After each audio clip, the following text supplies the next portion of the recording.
Welcome back, everybody. Today, I'm going to teach you how to assign copies of tasks in Asana. This feature is incredibly useful when you need multiple people to complete the same work independently, like having several team members each fill out a form or review the same document. First, go to your Asana web app and open the project that contains the task you want to assign copies of. Once you're in the project, click directly on the task itself. This will open the task details in the right pane, giving you access to all the options you need to manage assignments. Now look for the assignee field in the task details pane. Click into this field and you'll notice a two-person icon on the right side.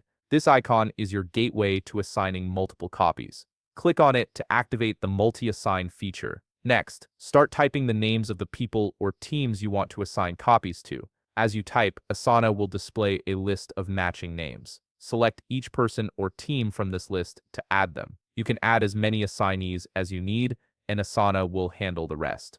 Once you've added all your assignees, confirm that multiple names are listed in the assignee field.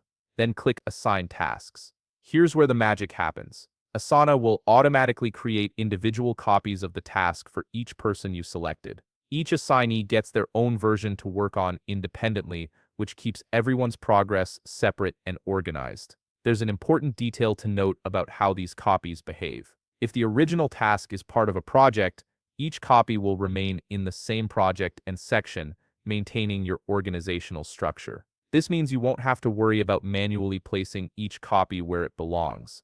Everything stays neatly organized exactly where you need it. Similarly, if you're working with a subtask, the copies will appear as subtasks under the same parent task. This keeps your task hierarchy intact and ensures that all related work stays grouped together logically. This feature saves significant time compared to manually duplicating tasks and assigning them one by one. It's particularly valuable for recurring processes or when coordinating parallel work across your team. If you found this video helpful, please leave a like, subscribe, and see you in the next video.